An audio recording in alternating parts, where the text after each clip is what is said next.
ज्ञान Jyoti ITI Churu Rajasthan electrician theory. और प्यारे विद्यार्थियों, मैं आपका पंकज आंगिट।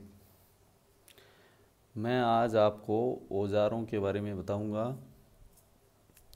जो खासकर हमारे इलेक्ट्रिशियन व्यवसायों में काम में लिए जाते हैं और जो हमारी ये ट्रेड है इलेक्ट्रिशियन थ्योरी, ये औजारों पर ही आधारित है। क्योंकि आज हम मानते हैं कि औजारों बिना कार्य करना व्यर्थ है, यानी औजारों के बिना कोई कार्य करना संभव ही नहीं है।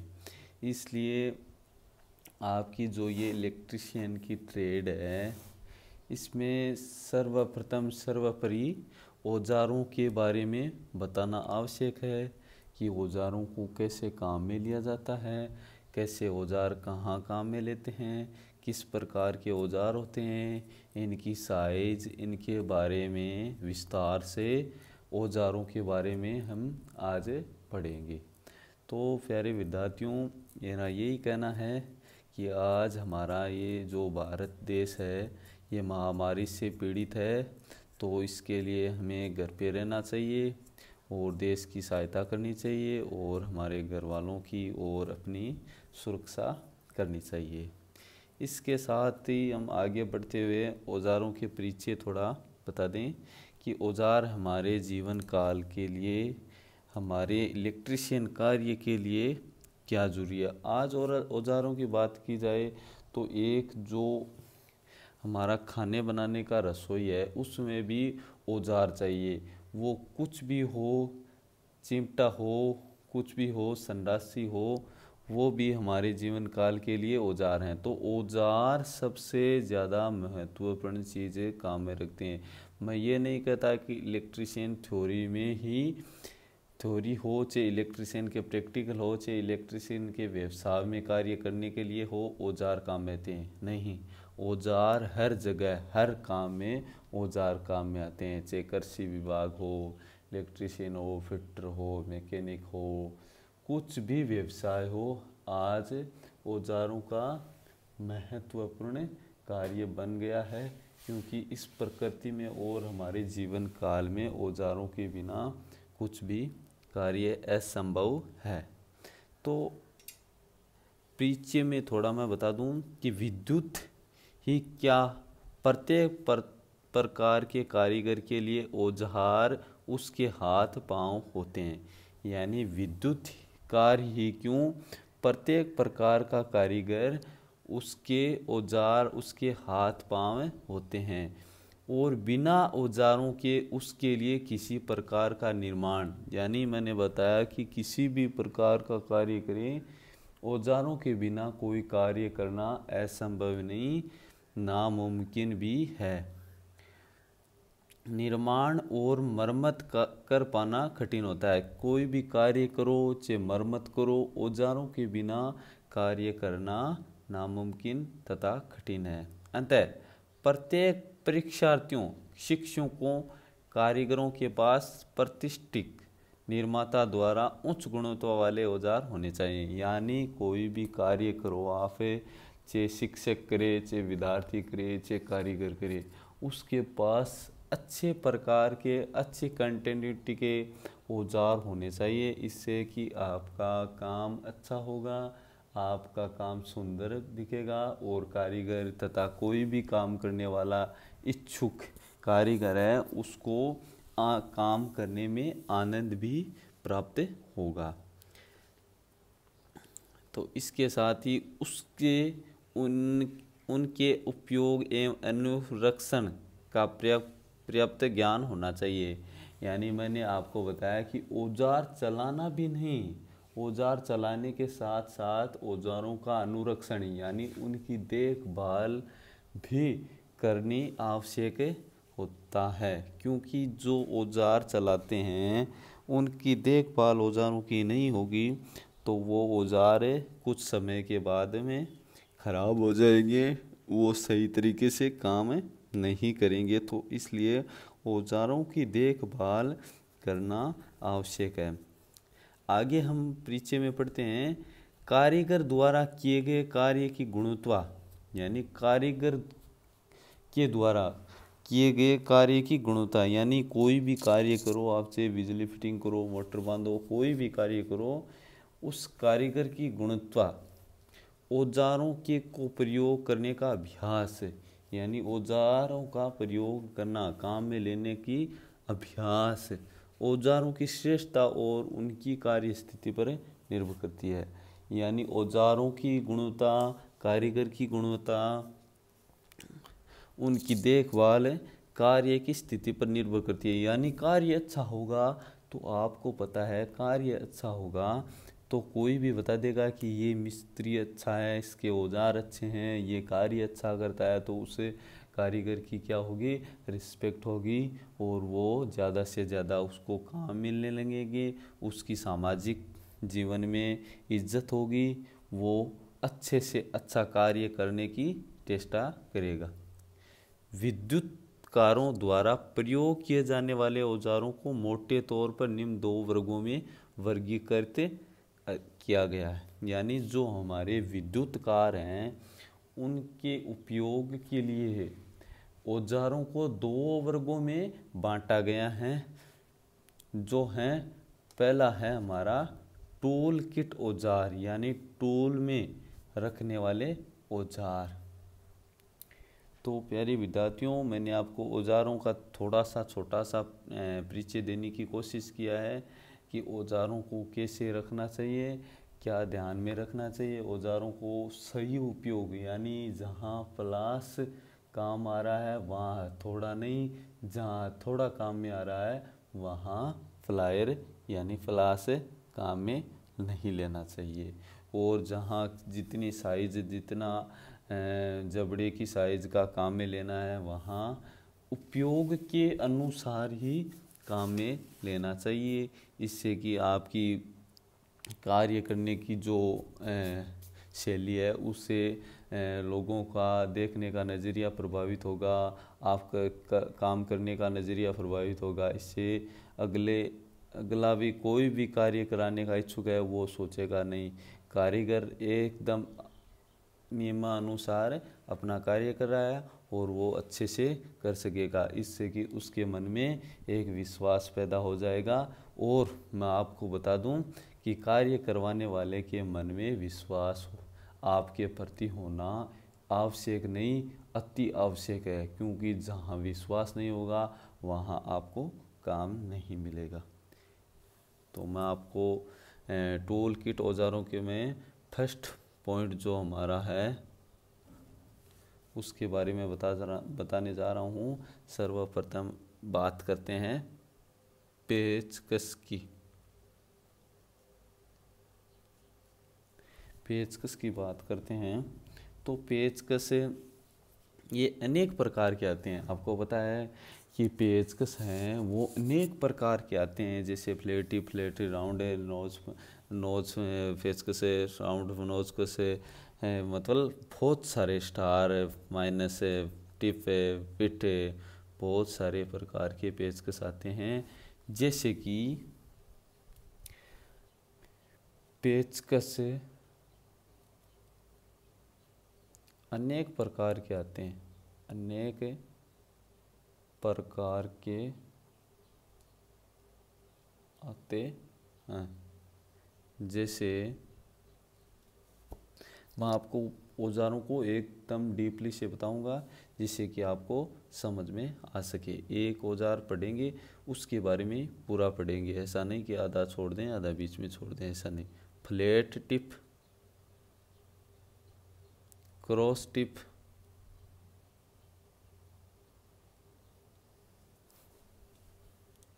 यू टिप आदि। यानी मैंने आपको बताया कि पेचकस से अनेक प्रकार के आते हैं, फ्लैट टिप, क्रॉस टिप और यू टिप। इनका आकार इनके शेक या ब्लेड की लंबाई के आधार पर व्यक्त किया जाता है। यानी इनका आकार इनके शेक इनके सेक या ब्लेड की लंबाई पर व्यक्त किया जाता है। यानी जो इनकी लंबाई है, इनका आकार है, वो इनकी सेक या ब्लेड की लंबाई पर व्यक्त किया जाता है। सेक होता है जो आगे का स्टील का जो होता है उसे सेक कहते हैं, और ब्लेड होती है वो आगे की पिट होती है। इनके आधार पर इनकी लंबाई व्यक्त की जाती है। अब बात करते हैं इनकी साइज।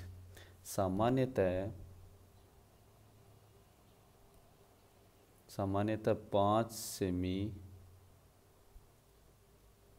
से में 30 सेमी सेक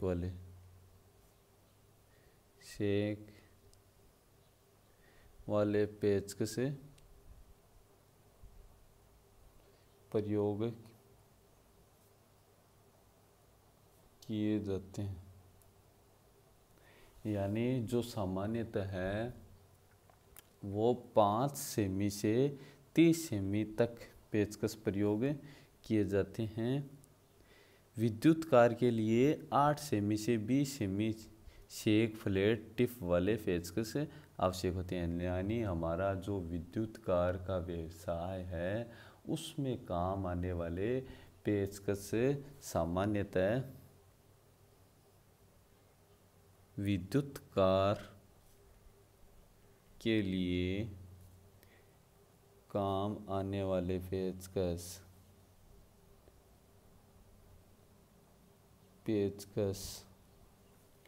8 सेमी से 20 सेमी तक के काम में लिया जाता है। यानी जो विद्युत कार है, हमारा जो व्यवसाय है, हमारे व्यवसाय को क्या कहते हैं? विद्युत कार। यानी विद्युत का कार्य करने वाला विद्युत कार, यानी हम, आप, कोई भी अन्य व्यक्ति की विद्युत का कार्य कर रहा है वो विद्युत कार है। यानी विद्युत का कार्य करने वाला विद्युत कार। तो विद्युत कार के लिए सामान्यतः काम आने वाला पेचकस है वो है 8 सेमी से 20 सेमी तक।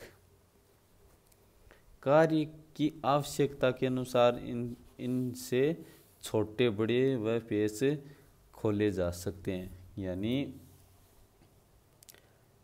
आवश्यकता के अनुसार इनसे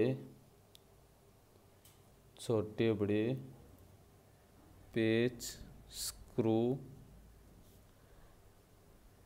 खोले जा सकते हैं। यानी जो 8 से 20 सेमी के पेचकस हैं उनमें विद्युत कार में छोटे बड़े स्क्रू पेचकस खोले जा सकते हैं। कोई बड़ी दिक्कत नहीं आ सकती क्योंकि विद्युत कार में इतने ही बड़े पेचकस स्क्रू काम में लिए जाते हैं। आगे है घड़ी सांजों द्वारा प्रयोग किए जाने वाले पेचकस का सेक तो 1 से 2 सेमी ही होता है। पेचकस का उपयोग विभिन्न प्रकार के पेचों को कसने व खोलने के लिए किया जाता है। अब बात करते हैं घड़ी साजा। घड़ी साजा वाले कारीगर करके काम 1 से 2 सेमी तक के पेचकस काम में लिया जाता है।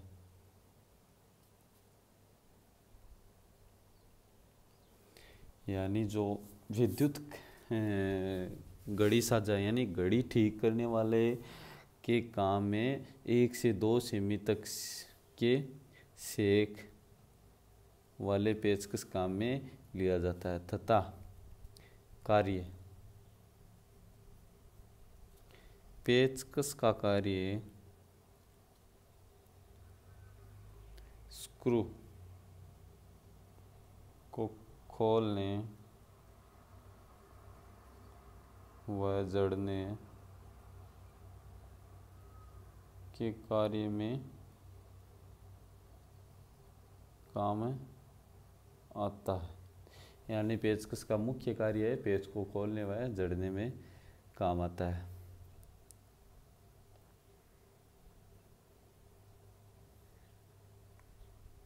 अब मैं आपको पेचकस का एक डायग्राम बना के इसका शेक बिट हैंडल के बारे में थोड़ा बता देता हूँ। तो पेचकस का छोटा सा चित्र बना देता हूँ, मैं डायग्राम बना देता हूँ।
दो तरह के पेचकस आपको मैं बना के दिखा देता हूँ, बाद में आप देख लेना क्या है, किस प्रकार के पेचकस काम में आते हैं विद्युत व्यवसाय के लिए।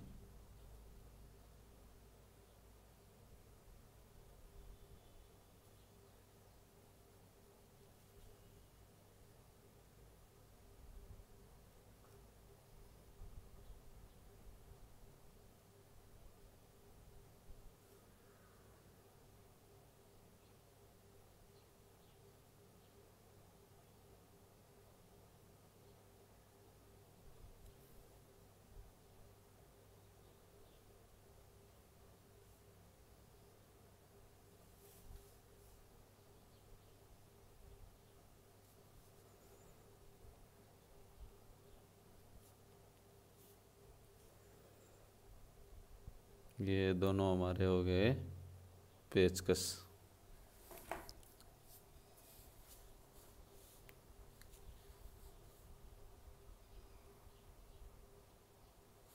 ये आपको मैं दिखा देता हूँ, दोनों पेचकस हो गए हमारे।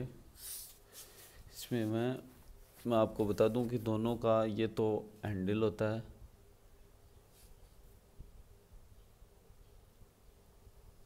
ये दोनों का हैंडल हो गया। और शेक किसे कहते हैं, शेक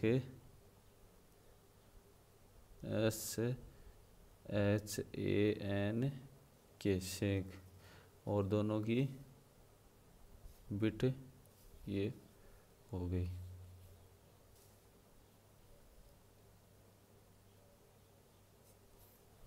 शेक और हैंडल और बिट। अब जो पेचकस के प्रकार आते हैं वो इनके आधार पर आते हैं। इसका देखो टिप अलग है और इसकी टिप अलग है। शेक, अब शेक और आपको मैंने बताया कि इनकी लंबाई, शेक और ब्लेड, शेक हो गया ये और ब्लेड ये, इनके आधार पर इसकी लंबाई आती है कि कितनी लंबाई का पेचकस काम में लिया जाता है, कहाँ काम में लिया जाता है। तो प्यारे विद्यार्थियों, मैं ये कहना चाहता हूँ कि पेचकस है वो इनके आधार पर वर्गों में बांटा जाता है। अब आपने देखा होगा कई माइनस के पेचकस होते हैं, कई पतले पेचकस माइनस के होते हैं, कई बड़े माइनस के पेचकस होते हैं। एक और पेचकस आता है जिसके आगे प्लस का निशान होता है, जो स्टार का पेचकस माना जाता है। जो स्टार का पेचकस है वो स्टार का पेचकस हमारे विद्युत व्यवसाय में 30 से 40% काम में आता है। ज़्यादातर ये माइनस की जो पेचकस हैं वही काम में आते हैं। अब प्यारे विद्यार्थियों, आगे हम एक दूसरे महत्वपूर्ण औजार का जिक्र करने जा रहे हैं वो औजार है हमारा phase tester. Phase tester 2 number का हमारा औजार है फेज टेस्टर। तो मैं आपको थोड़ा इसके बारे में पहले बता देता हूँ कि फेज टेस्टर होता क्या है। तो फेज टेस्टर हमारा होता है विद्युत व्यवसाय में काम आने वाला एक महत्वपूर्ण छोटा औजार है, हैंड टूल है, औजार है। जो औजार फेज यानी जो विद्युत वोल्टेज है उसकी सप्लाई का हमें ज्ञाता यानी ज्ञात कराने वाला औजार है, उसे हम फेज टेस्टर कहते हैं। परंतु प्यारे विद्यार्थियों, ये आपको याद रखना है कि फेज टेस्टर है वो पेचकस की जगह काम में नहीं लेते, और पेचकस है वो फेज टेस्टर की जगह काम में नहीं लिया जाता। ओके, तो मैं आपको थोड़ा सा लिखने से पहले इसके बारे में बता देता हूँ कि फेज टेस्टर है उसमें एक छोटा सा नियॉन लैंप टेस्टर आता है, पीछे की क्लिप आती है और सेंक बिट वो पेचकस की तरह आते हैं, परंतु पेचकस की बजाय थोड़े छोटे आते हैं। यह देखने में तो पेचकस जैसा होता है, यह है देखने में छोटे पेचकस के जैसा होता है, यानी ये देखने में बिल्कुल पेचकस के जैसा होता है परंतु छोटा होता है। ये आपको याद रखना है कि देखने में तो ये पेचकस के जैसा होता है परंतु ये छोटा होता है। अब बात करते हैं आगे। इसकी लंबाई, ब्लेड की लंबाई प्राय 8 सेमी होती है, यानी जो इसकी ब्लेड की लंबाई है वो 8 सेमी होती है। जो ब्लेड की लंबाई है, ब्लेड की लंबाई है वो 8 सेमी होती है।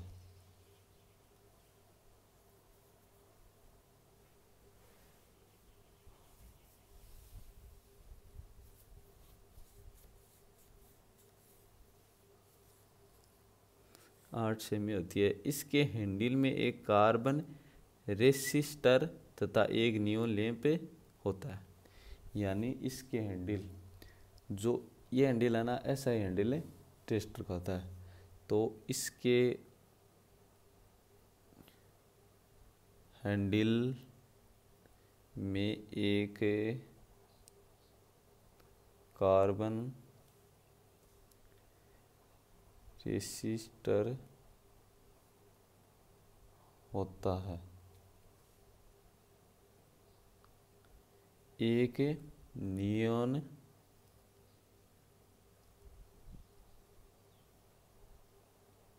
लैंप होता है।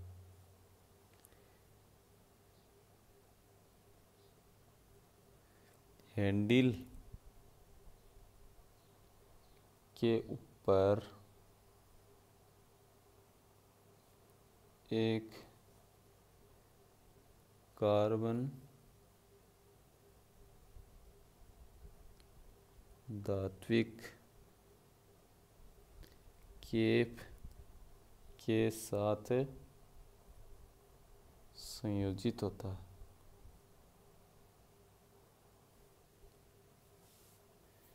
यानी मैं ये बताने जा रहा हूँ, बताने की कोशिश कर रहा हूँ कि जो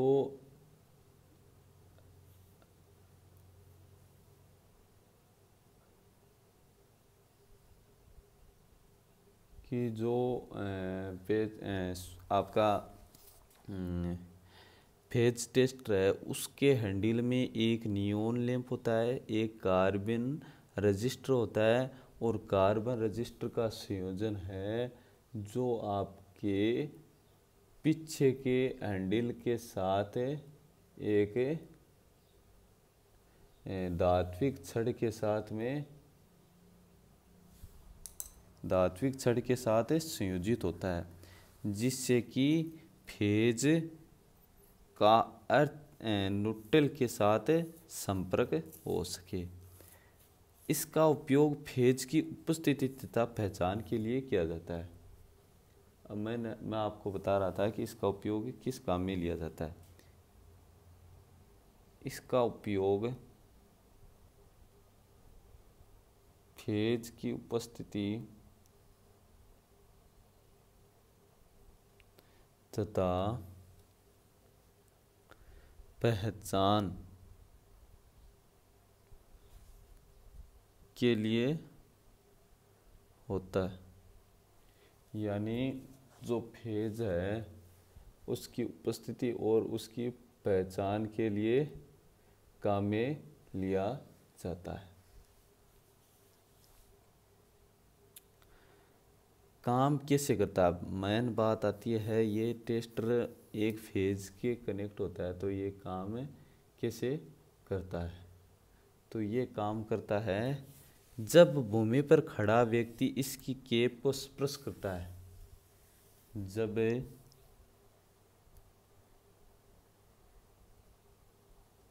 भूमि पर खड़ा व्यक्ति इसकी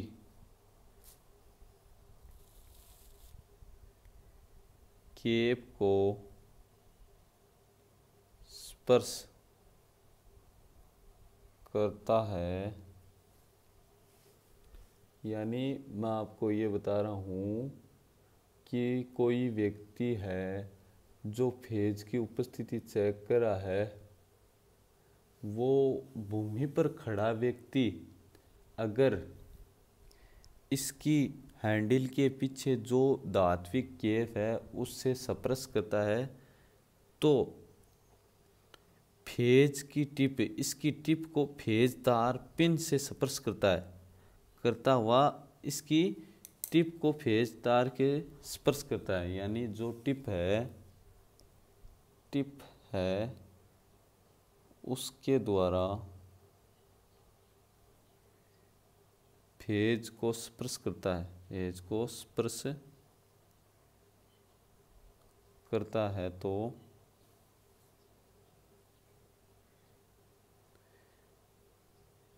इसका नियॉन लैंप चमक उठता है, यानी जल जाता है, जो फेज की उपस्थिति दिखाता है, जो फेज की उपस्थिति दिखाता है।